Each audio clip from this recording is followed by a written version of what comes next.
Bonjour, mesdames et messieurs. Je suis Dr Kinimo Yao, phytothérapeute chercheur.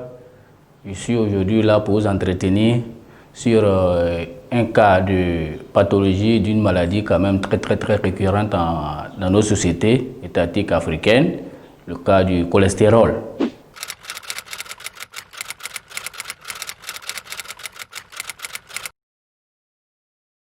Le cholestérol, par définition, là on peut dire que le cholestérol est un lipide de la famille des stérols. Voilà, c'est un lipide de la famille des stérols et il participe aussi à la transformation de plusieurs processus biochimiques.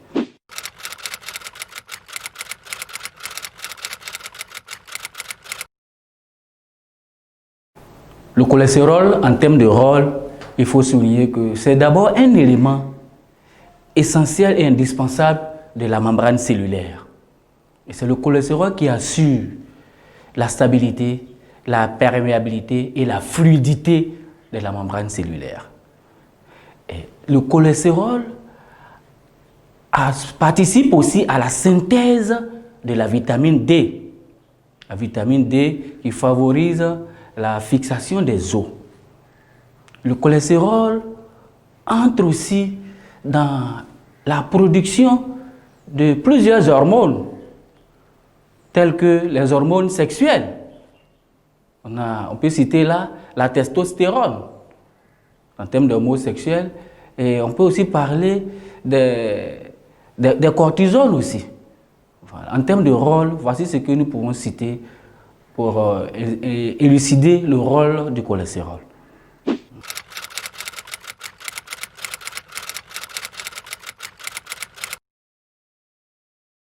Le cholestérol, en termes de fonction, il faut d'abord souligner que le cholestérol, c'est une molécule unique. Et c'est par abus de langage que l'on parle de bon cholestérol et mauvais cholestérol.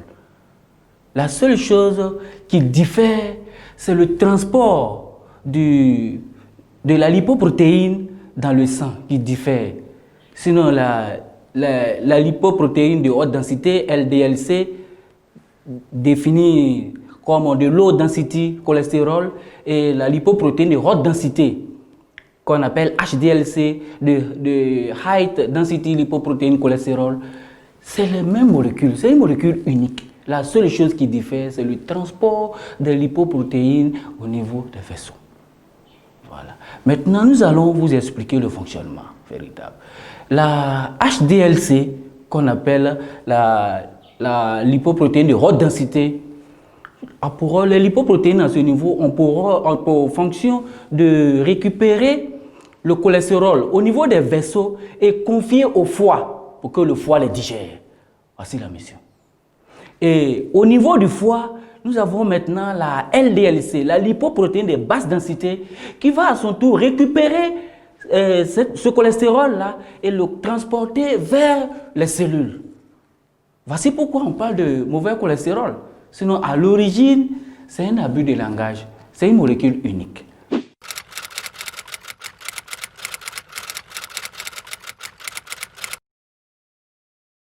Au niveau des types de cholestérol, nous avons d'abord le cholestérol total. Après le cholestérol total, nous avons la HDLC, la lipoprotéine de haute densité. Et après la lipoprotéine de haute densité, nous avons la LDLC, la lipoprotéine de basse densité. Et après ça, nous avons les triglycérides. Voici les différents types de cholestérol.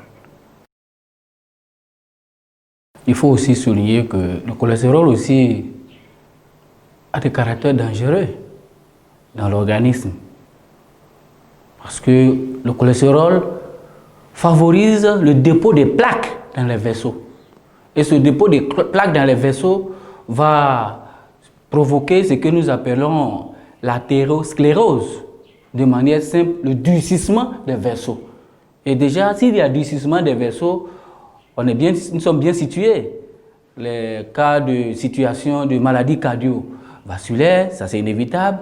Et s'il y a durcissement des vaisseaux, on peut aussi arriver à un craquement des vaisseaux. Et s'il y a craquement des vaisseaux, il peut y avoir l'écoulement des vaisseaux en dehors l'écoulement du sang en dehors des vaisseaux. Et là, bien sûr, nous sommes situés dans un cas de risque, un cas d'attaque cardiaque. Donc, le cholestérol est dangereux. L'hypercholestérolémie est dangereuse pour l'organisme. En dehors de là, il faut aussi dire que dans la dangerosité, il y a aussi deux facteurs qu'il faut souligner.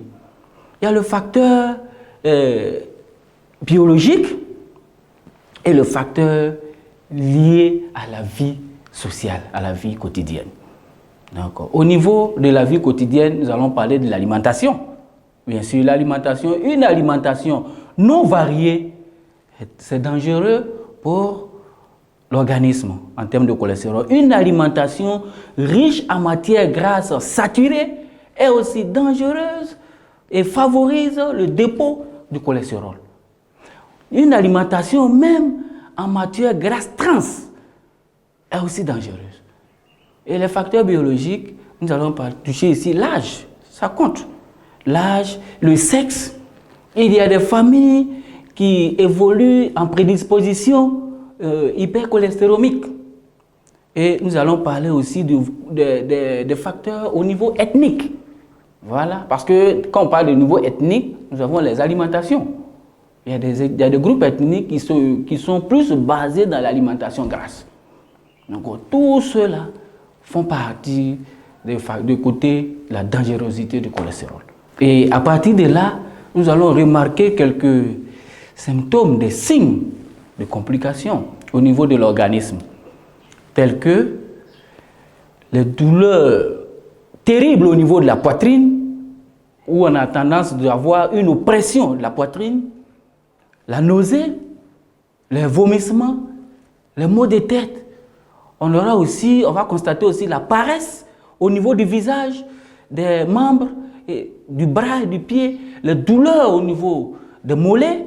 Tout ça, c'est des signes pour démontrer qu'il y a présence d'une hypercholestérolémie. Il ne faut pas aussi oublier qu'en plus de tout ça, nous avons aussi des pics de douleurs parfois dans le dos et au niveau du flanc. Voilà, tous ces signes-là viennent vous expliquer que le cholestérol est aussi dangereux.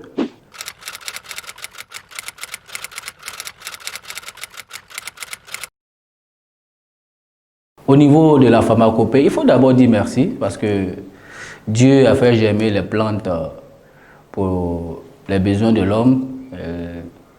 C'est ce qui fait qu'aujourd'hui, des maladies même qui déclarées incurables dans le domaine de la médecine conventionnelle, la phytothérapie vous donne quand même un maximum de recettes pour décanter la situation. Voilà. Au niveau du règlement du cholestérol dans le secteur de la pharmacopée et de la phytothérapie, il y a des légumes tels que les aubergines violettes. Les aubergines violettes contiennent des propriétés vraiment indéniables pour lutter contre le cholestérol. Parce que les aubergines violettes contiennent une molécule très puissante, la pectine. Voilà. L'ail est un antibiotique, contient aussi du zinc, un puissant brûleur de graisse, intervient aussi là dans le règlement du problème de l'hypercholestérolémie. Nous n'allons pas évoluer sans toucher le solanum sénégalensis, qui passe même en sauce, qui se trouve dans les sauces. Voilà. Et même les feuilles d'épinard que beaucoup utilisent et négligent en cuisine. Les feuilles d'épinard sont aussi utiles dans le règlement des soucis de l'hypercholestérolémie. Voilà. Donc à partir de toutes ces différentes recherches au niveau de nos parents, au niveau de la recherche scientifique, parce qu'il faut reconnaître qu'on va au niveau de nos parents dans la pharmacopée traditionnelle, le volet scientifique n'est pas au rendez-vous. Mais il faut aussi les rejoindre pour avoir les recettes et entrer au laboratoire pour faire sortir la vraie formule qui répond à la donnée scientifique. Donc à partir de là, nous avons multiplié un médicament en suspension buvable, très actif et rapide pour régler le souci du cholestérol. Vous prenez aussi un verre à thé. On vous conseille de prendre biocholestérol le soir au coucher et le matin à jeun. vous constaterez que en un laps de 5 à 6 jours, le résultat est plus qu'extraordinaire. Les témoignages, il y en a plein. Voilà. Prenez soin de vous. Contrôlez aux strictes rigueur le calendrier alimentaire et vous verrez que la santé, ce n'est pas quelque chose d'extraordinaire. L'on peut vivre longtemps sans tomber gravement malade.